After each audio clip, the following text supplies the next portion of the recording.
All right, so we're going to continue on with complex experiments.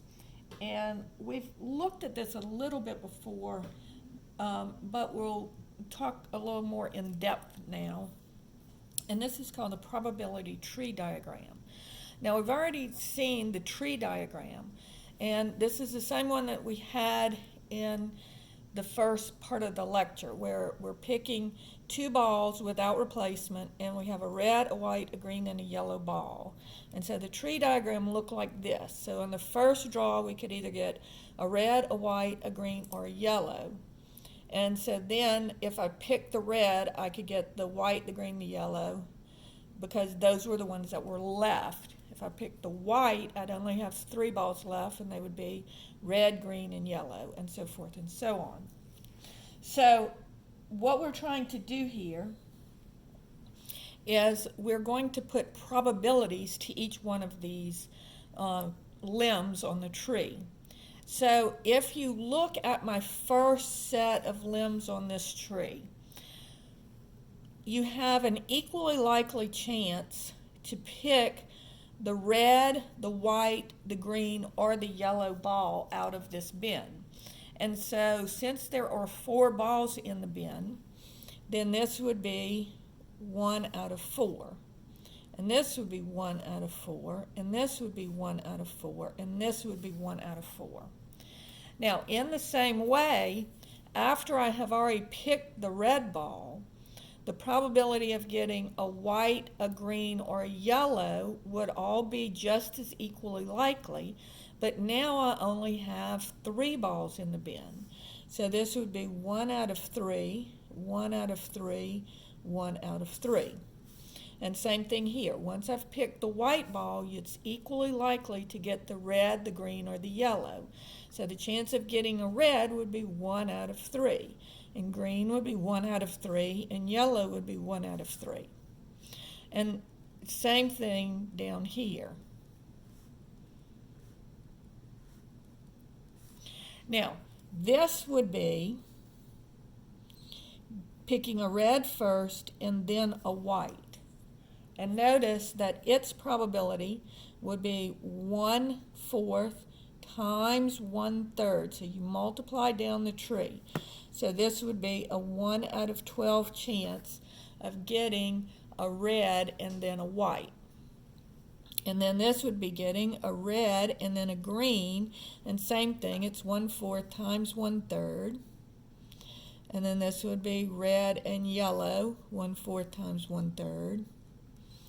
And same thing here, white red, white green, white yellow, and all of them are 1 out of 12 chances.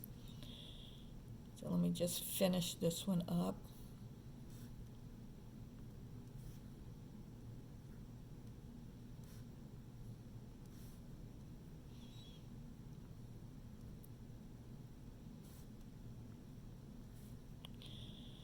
And again, 1/4 times 1/3, 1/4 times 1/3, 1/4 times 1/3. So everything is 1 out of 12. And notice that makes sense because there are 12 different outcomes here. 1, 2, 3, 4, 5, 6, 7, 8, 9, 10, 11, 12. And they're all equally likely. So now if I said, what's the probability of getting 1 white and 1 red? Now, not in that specific order, just a white and a red. So here I would have a white and a red, and here I would have a red and a white. And so both of those would be where you're picking a red and a white. And so it's 1/12 plus 1/12 is equal to 2/12 or 1/6. So you have a 1 out of 6 chance of picking a red and a white ball. Now, this brings us, notice how we multiply down the tree. So when we're doing this, we use what's called the multiplicative property of probability.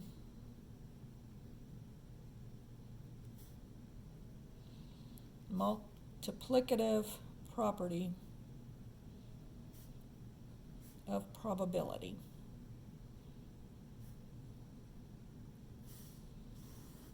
And what it says is that suppose that an experiment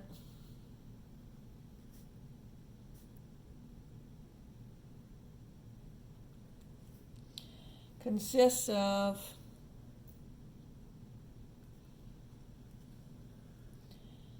simpler experiments or simple experiments. So like flipping one coin, pulling one ball out of a hat. Then the probability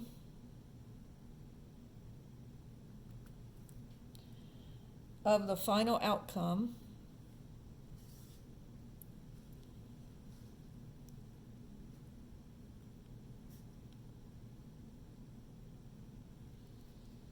is equal to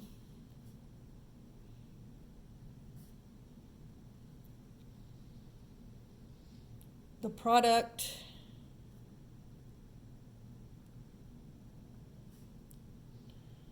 of the simpler experiments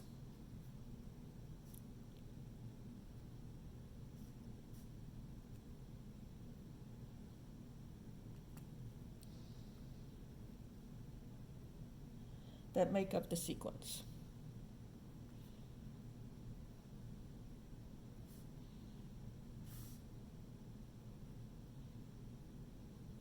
So if you have the probability, if you're doing two things in a row, the probability of the whole experiment is the probability of the first one times the probability of the second outcome coming out.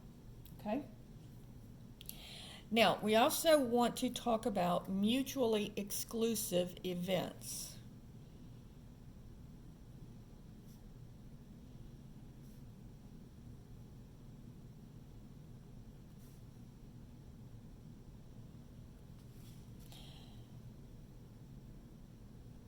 And that is events that cannot both happen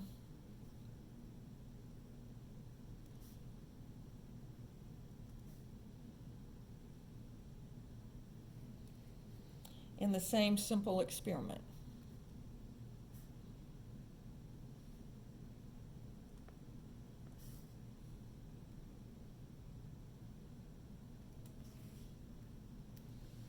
And let's get some examples. If you flip a coin, okay,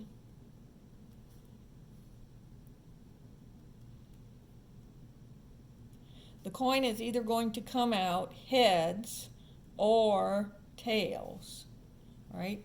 So it will come out either heads or tails. You can't get both on the same flip.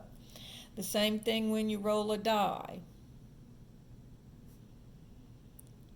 Your answer is going to be 1 or 2 or 3 or 4 or 5 or 6. On one roll of the die, you cannot get a 2 and a 3 at the same time, okay?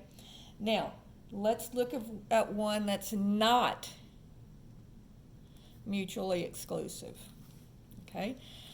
And we talked about this one before. Remember when we talked about picking a Queen of Hearts out of the deck?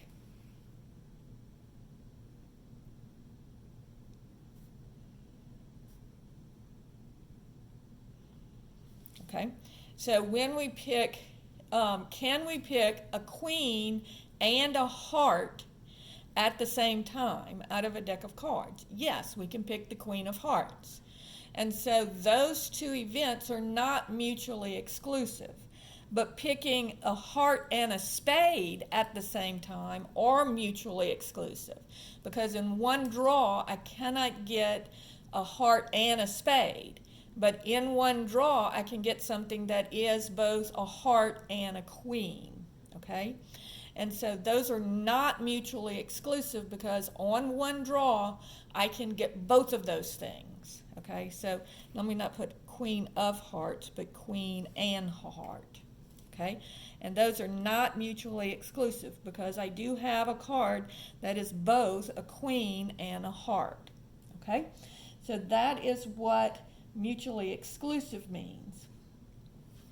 So that brings us to, notice how up here I also just added these two probabilities. I said have a 1 out of 12 chance here and a 1 out of 12 chance here, and I added the numbers and I got 2 12s. All right?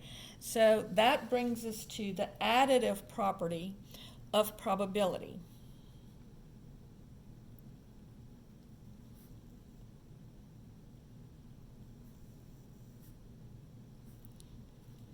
This is mutually exclusive.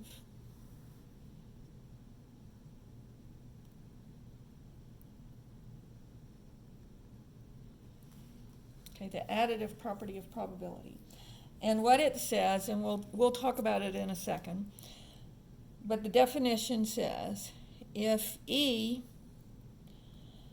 is the union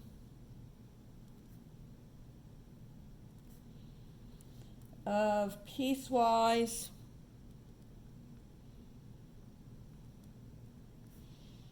mutually exclusive events, E1, E2, En, where E1, E2, En, so that just says all of them, are from sample space S. So they're all from the same sample space and they're all mutually exclusive. Then the probability of event E happening is equal to probability of E1 plus probability of E2 plus plus probability of En. So you can just add, if they are mutually exclusive, then you can just add them.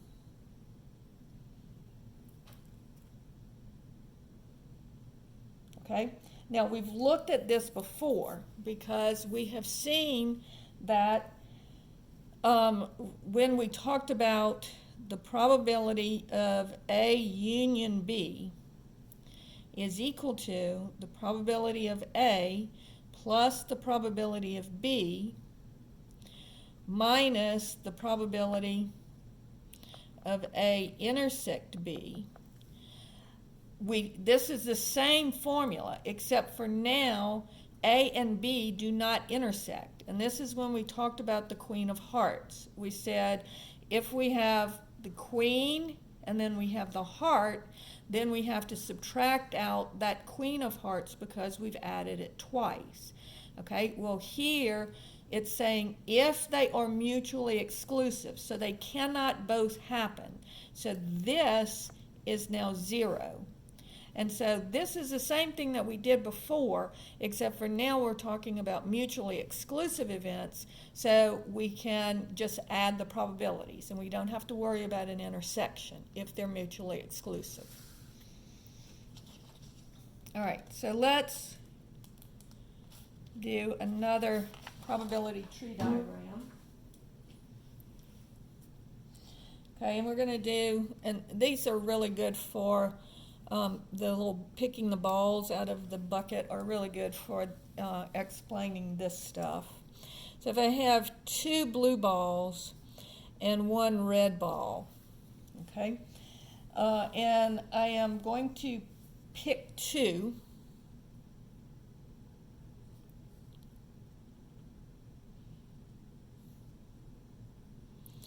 And I'm going to do this one with replacement.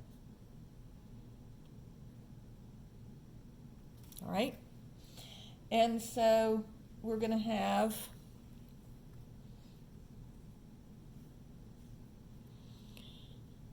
only 2 limbs on my tree here. I can either get a blue or red, all right? So notice that the probability of getting a blue here is, well, there are 3 marbles in the bin.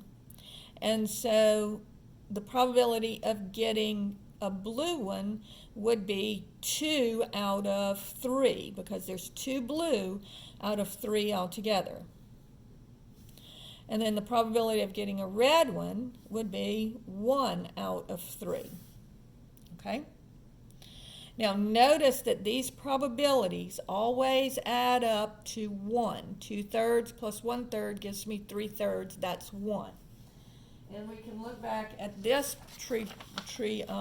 probability tree diagram.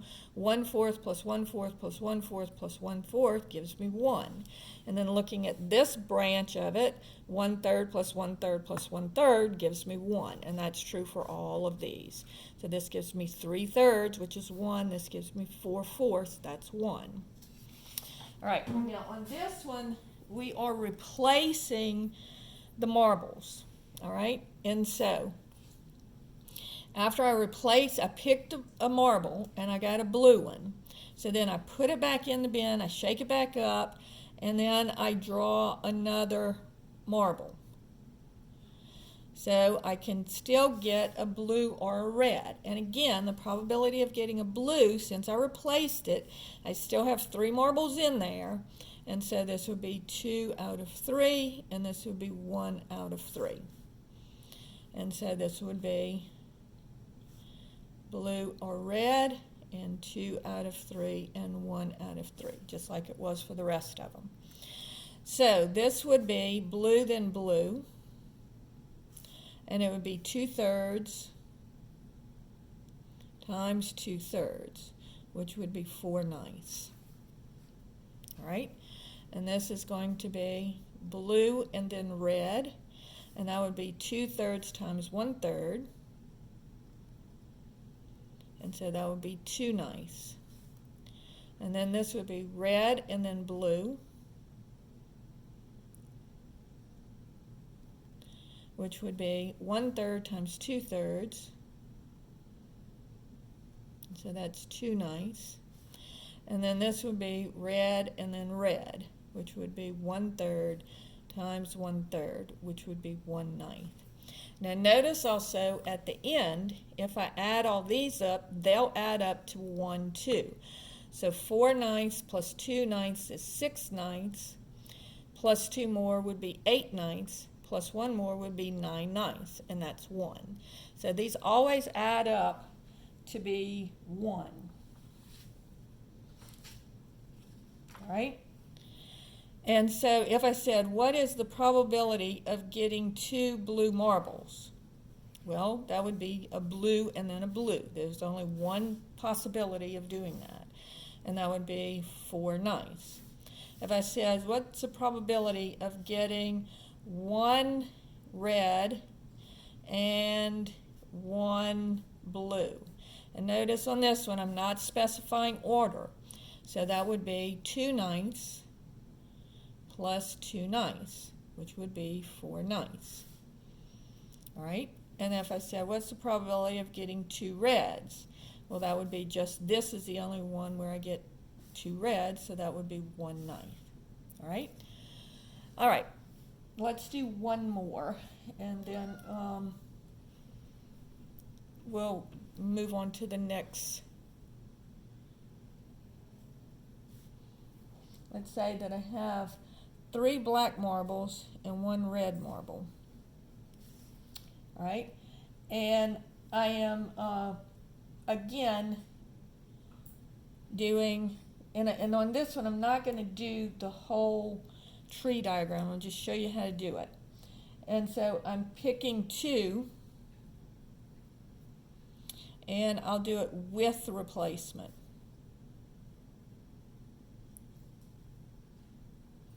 So what's the probability of picking 2 blues? All right, well, what's the probability if it's with replacement? First, I want to pick a blue. And so that would be 3 out of 4 chance of picking a blue. All right? Now, if I put the marble back in there, then I need to pick, because if I'm picking 2 blues, then I have to do a blue and a blue, right? So the probability of getting a blue on the first pick is going to be 3 out of 4. Now, if I replace it, then the probability of getting a blue would be 3 out of 4 again. And so that would be 9 out of 16, all right? If I said the probability of getting 1 red and 1 blue. So there's 2 different options here. I can either do red then blue, or I can do blue then red, all right? All right, so a red and a blue would be 1 out of 4 times 3 out of 4. Because picking a red, you only have a 1 out of 4 chance, and picking a blue, you have a 3 out of 4 chance.